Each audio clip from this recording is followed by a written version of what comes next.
Collector गौरव बनर्जी का सिंगरौली में स्वागत है। कलेक्टर साहब से बहुत मैं उम्मीद के साथ एक अनुरोध करना चाहता हूँ, विनती करना चाहता हूँ। पूर्व में कलेक्टर रहे चंद्रशेखर शुक्ला, इससे पहले रहे राजीव रंजन मीणा। उनकी कार्यशैली पर बहुत सारे सवाल उठे, उनसे जनता नाखुश थी। तो प्लीज कलेक्टर साहब से अनुरोध है कि आप ऐसा न कीजिए। ऐसा क्यों करते हैं, ये भी कई कारण है।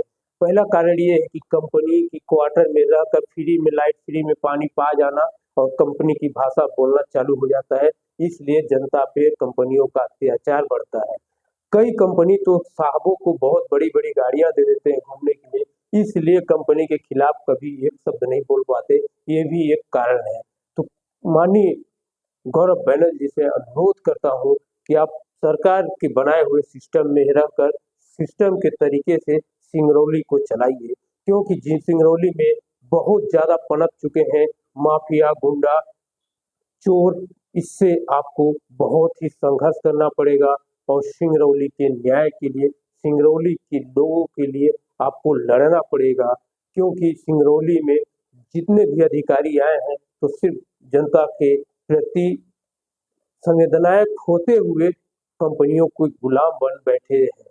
इसलिए आपसे अनुरोध करता हूं कि ऐसी आलोचना से आपको बचना चाहिए और आपको उन कलेक्टरों की तरह काम करिए जो आज भी सिंगरौली में याद कर रहे हैं। पहला वो कलेक्टर पी अनहरी, दूसरा वो कलेक्टर शशांक मिश्रा आज भी लोगों के दिलों में बसे हुए हैं, क्योंकि उन्होंने बहुत ही नेक काम किए थे सिंगरौली के प्रति।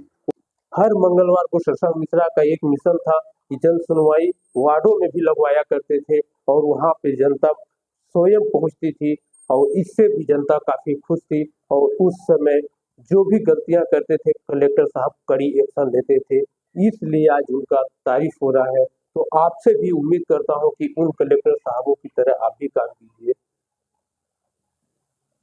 है या फिर जितने भी प्रोग्राम्स चल रहे हैं उनको हम लोग समय रहते पब्लिक तक पहुंचाएं और कोई भी ऐसा हितग्राही छूटे ना जो कि पात्र हो और वो किसी के लापरवाही कारण छूट गया हो, तो हम लोग पूरी हमारे ये प्रयास रहेंगे कि हम लोग समय रहते और जितने भी पात्र हितग्राही हैं जितनी भी स्कीम्स में या किसी भी शासन के प्रोग्राम में, तो उसका लाभ उनको समय रहते समयबद्ध तरीके से हम लोग दिलवाएंगे। ये हमारी प्रायोरिटी जो है मुख्य रूप से रहेगी। इसके अलावा जितने भी ग्रीवियांस रिड्रेसल मैकेनिज्म्स हैं जिसमें मुख्य रूप से सीएम हेल्पलाइन शामिल है या जन सुनवाई शामिल है, या इसके अलावा भी अन्य माध्यमों से कोई शिकायत हमको अगर प्राप्त होती है या कोई आवेदन प्राप्त होता है, तो जो भी पीड़ित है उसको समयबद्ध तरीके से हम लोग उसकी समस्या का निराकरण करेंगे और कोशिश करेंगे कि किसी भी प्रकार की उसको परेशानी ना हो और कोई भी अधिकारी या कर्मचारी इसमें लापरवाही ना करे। ये हमारी प्रायोरिटी रहेगी। इसके साथ ही साथ जैसा मैंने बताया कि कानून व्यवस्था जो है वो ज़िले की बनी रहे और इसी प्रकार से हम लोग उसमें सतत निगरानी रखेंगे और भरसक प्रयास हमारे इसमें जारी रहेंगे। सर, एमपी और राजस्थान में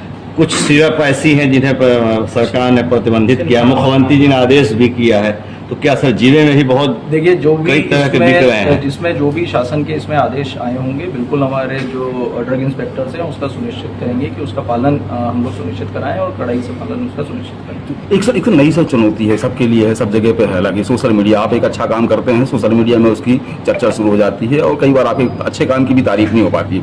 इसके लिए भी कैसे हैंडल करेंगे इसको? देखिए बिल्कुल मेरा ये मानना है कि जो भी आप काम कर रहे हो अगर उसको हम सही माध्यमों से जनता के बीच में पहुंचाएं, मीडिया के माध्यम से या सोशल मीडिया के माध्यम से, तो वो सही एक वर्जन के साथ में पब्लिक के बीच में पहुंचता है और उससे जो फायदा होना होता है वो होता है। और जो मिस इन्फॉर्मेशन होती है उसको खंडन हम लोग जरूर से जारी करेंगे। अगर कोई मिस इन्फॉर्मेशन ऐसी हमारे संज्ञान में आती है कि सोशल मीडिया पे या कहीं पे चल रही है, तो उसका हम लोग खंडन भी जो है जारी करेंगे। Thank you sir. Thank you sir. ठीक है।